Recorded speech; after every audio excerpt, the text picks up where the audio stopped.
বাংলাদেশ বিমান বাহিনীর জন্য লালমনিরহাটে নির্মাণ করা হচ্ছে এশিয়া মহাদেশের দ্বিতীয় বৃহত্তম বিমান ঘাঁটি। এই বিমান ঘাঁটিটি ভারতের শিলিগুড়ি করিডোর থেকে মাত্র 12 কিলোমিটার দূরত্বে অবস্থিত। অত্যন্ত সরু এই করিডোর দিয়ে ভারতের মূল ভূখণ্ডের সাথে পূর্বাঞ্চলীয় 7টি রাজ্য যোগাযোগ রক্ষা করে। লালমনিরহাট বিমানবন্দর থেকে মাত্র 2 মিনিটে ভারতের শিলিগুড়ি করিডোরে হামলা করা সম্ভব। বাংলাদেশের চিকেন নেকের এত কাছাকাছি বিমান ঘাঁটি নির্মাণ করায় আপত্তি জানিয়েছে ভারত। বাংলাদেশের কৌশলগত নিরাপত্তার জন্য লালমনিরহাট বিমান ঘাঁটি খুবই গুরুত্বপূর্ণ। এই বিমান ঘাঁটি ভারতের চিকেন নেকের ওপর নিঃশ্বাস ফেলছে। বাংলাদেশ বিমান বাহিনী খুব শীঘ্রই এই বিমান ঘাঁটিটি চালু করা হবে। এই বিমান ঘাঁটি চালু করতে পুরোদমে কাজ শুরু করেছে বাংলাদেশের প্রতিরক্ষা মন্ত্রণালয়। লালমনিরহাট বিমান ঘাঁটি চালু হলে চিকেন নেক দিয়ে ভারতের দুশ্চিন্তা আরো বাড়বে, কারণ চিকেন নেক দিয়ে ভারত তাদের মূল ভূখণ্ডের সাথে পূর্বাঞ্চলীয় 7 রাজ্যের যোগাযোগ রক্ষা করে। বন্ধুরা, আজকের এই প্রতিবেদনটিতে আমরা জানাবো লালমনিরহাট বিমান ঘাঁটির কাজ সম্পন্ন হলে বাংলাদেশ ভারতের ওপর কতটা প্রভাব বিস্তার করতে পারবে, তাই তুলে ধরব আজকের প্রতিবেদনে। লালমনিরহাটের বিশাল এই বিমান ঘাঁটির ইতিহাস আজ থেকে প্রায় 100 বছরের পুরনো। 1931 সালে ব্রিটিশ সরকার এই অঞ্চলে বিমান ঘাঁটি নির্মাণ করে। শুধু তাই নয়, দ্বিতীয় বিশ্বযুদ্ধ চলাকালে এই বিমান ঘাঁটি ছিল মিত্রবাহিনীর একমাত্র ভরসাস্থল। পরবর্তীতে 1947 সালে এই বিমান ঘাঁটির কার্যক্রম বন্ধ হয়ে যায়।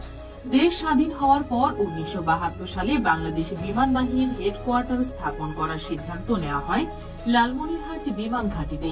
কিন্তু শেষ পর্যন্ত ভারতের আপত্তির কারণে লালমনিরহাটে বিমান ঘাঁটি স্থাপনের কাজ বন্ধ রাখা হয়। এরপর থেকে পরিত্যক্ত অবস্থায় পড়ে আছে বাংলাদেশের এই গুরুত্বপূর্ণ বিমান ঘাঁটি।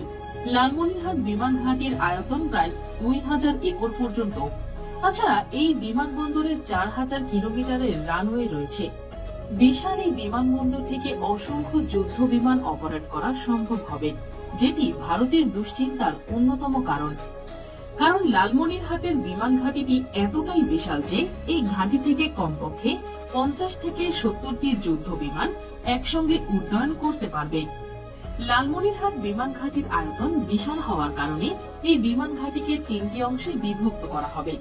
এর একটি অংশ সবসময় মোতায়েন থাকবে বাংলাদেশের যুদ্ধ বিমানগুলো, অপর একটি অংশ ব্যবহার করবে সাধারণ যাত্রীবাহী বিমানগুলো, এবং শেষ অংশ ব্যবহার করা হবে বিমান বাহিনীর পাইলটদের শিক্ষা প্রশিক্ষণ এবং মেইনটেনেন্স পরবর্তী উড্ডয়নের কার্যক্রমের জন্য।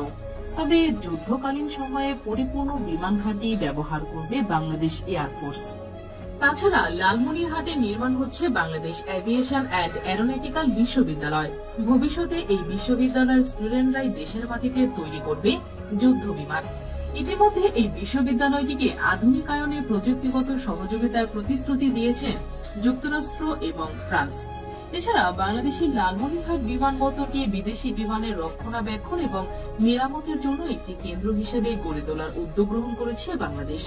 লালমনিরহাটে বিমান ঘাঁটিতে সৌদি আরব, চীন, আরব আমিরাত, যুক্তরাষ্ট্র, কাতার সহ বিভিন্ন দেশ এই প্রকল্পে বিনিয়োগ করতে আগ্রহ প্রকাশ করেছে, কারণ এই বিমানবন্দরটিকে আন্তর্জাতিক হাব হিসেবে গড়ে তুলতে চাইছে বাংলাদেশ। একটি পরিপূর্ণ বিমান ঘাঁটি নির্মাণের জন্য 400 থেকে 500 একর জমি যথেষ্ট। সেক্ষেত্রে লালমনিরহাট বিমান ঘাঁটি 3 ভাগে বিভক্ত হলেও 700 একর জমি পাবে বাংলাদেশ এয়ারফোর্স। লালমনিরহাট বিমান ঘাঁটি নিয়ে ভারতের আপত্তির মূল কারণ হচ্ছে এই বিশাল বিমান ঘাঁটিটি ভারতের চিকেন নেকের খুবই কাছাকাছি অবস্থান হলেও ভৌগোলিক কারণে ভারত আর্টিলারি দিয়ে এই বিমান ঘাঁটি ধ্বংস করতে পারবে না, কারণ লালমনিরহাটের সীমান্তের ওপারে তিস্তা নদীর অববাহিকায় ঘন বন জঙ্গল দিয়ে ঘেরা। এজন্য সেখানে স্থলপথে সেনা মুভমেন্ট করা অত্যন্ত কঠিন। অপরদিকে বাংলাদেশে বিমান বাহিনী এই ঘাঁটি ব্যবহার করে মাত্র কয়েক মিনিটের মধ্যে শিলিগুড়ি করিডোর ধ্বংস করে দিতে পারে।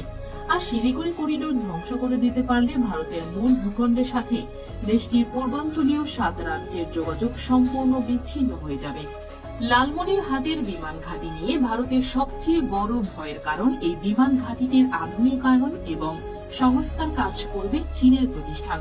তবে ভারত এটি নিয়ে তীব্র আপত্তি জানালেও বাংলাদেশ ভারতের এই আপত্তিটিকে খুব একটা পাত্তা দেয়নি।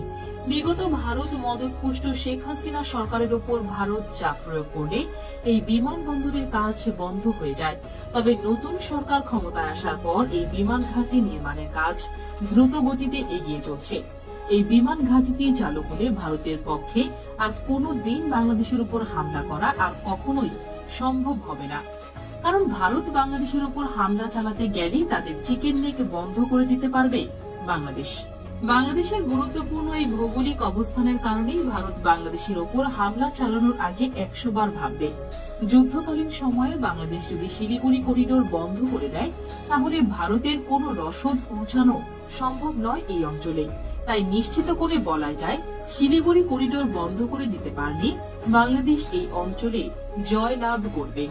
ভারতের 7 সিস্টার্স বা পূর্বাঞ্চলীয় 7টি রাজ্যের আয়তন 2,62,184 বর্গ কিলোমিটার আয়তন, যেটি বাংলাদেশ থেকেও দ্বিগুণ বড়।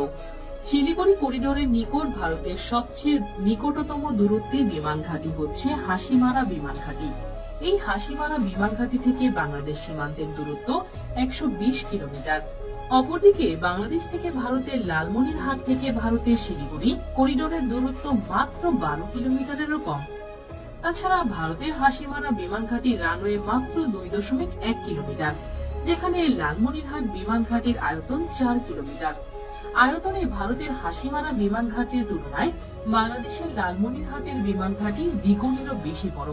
তাই এই বিমান ঘাঁটির নির্মাণ কাজ সম্পন্ন হলে নিশ্চিতভাবেই চাপে পড়বে ভারত।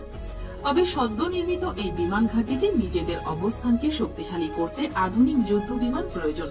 যদিও 2030 সাল নাগাদ আধুনিক যুদ্ধ বিমান ক্রয়ের প্রক্রিয়া চলমান রেখেছে বাংলাদেশ। চীন, পাকিস্তান, যুক্তরাষ্ট্র, রাশিয়া, ফ্রান্স সহ বিশ্বের বিভিন্ন দেশের সঙ্গে যুদ্ধ বিমান ক্রয়ের আলোচনা চালিয়ে যাচ্ছে বাংলাদেশ। খুব শীঘ্রই নতুন আরো আধুনিক যুদ্ধ বিমান বাংলাদেশের বহরে যুক্ত হবে। আর সেসব যুদ্ধ বিমান বাংলাদেশের বহরে যুক্ত হলে নিঃসন্দেহে আরো শক্তিশালী হবে বাংলাদেশ। 2028 সাল নাগাদ এই বিমান ঘাঁটির কার্যক্রম পরিপূর্ণভাবে শুরু হবে। অনাকাঙ্ক্ষিতভাবে ভারতের সাথে বাংলাদেশের যদি কখনো যুদ্ধ শুরু হয়, তাহলে লালমনিরহাটের এই বিমান ঘাঁটিটি বাংলাদেশের জয়ে গেম চেঞ্জার ভূমিকা পালন করবে। লালমনিরহাট বিমান ঘাঁটি বাংলাদেশের কৌশলগত নিরাপত্তা বৃদ্ধির পাশাপাশি বাংলাদেশকে এশিয়ার আঞ্চলিক হাব হিসেবেও গড়ে তুলবে।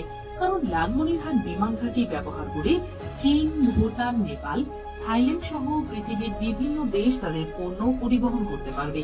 তাছাড়া লালমনিরহাটের ভৌগোলিক অবস্থান এমন একটি অঞ্চলে যা এশিয়ার গুরুত্বপূর্ণ বিমানপথের কাছাকাছি, যার ফলে এই অঞ্চলে বিমান ঘাটির পাশাপাশি বিমানবন্দর নির্মাণ হলে সেটি বাংলাদেশের অর্থনীতির জন্য গুরুত্বপূর্ণ ভূমিকা পালন করবে। এই বিমানবন্দরটির কাজ সম্পূর্ণ হলে এটি দক্ষিণ এশিয়া ও দক্ষিণ পূর্ব এশিয়ার সংযোগস্থল হিসেবে কাজ করতে পারে। তো বন্ধুরা, আপনার কি মনে হয়, ভারতের আপত্তিকে পাত্তা না দিয়ে লালমনিরহাট বিমানবন্দরের নির্মাণ কাজ দ্রুত শেষ করা উচিত? আপনার মূল্যবান মতামত জানান আমাদের কমেন্ট বক্সে। দেখা হবে পরবর্তী কোনো ভিডিওতে। সে পর্যন্ত ভালো থাকুন, সুস্থ থাকুন। আল্লাহ হাফেজ।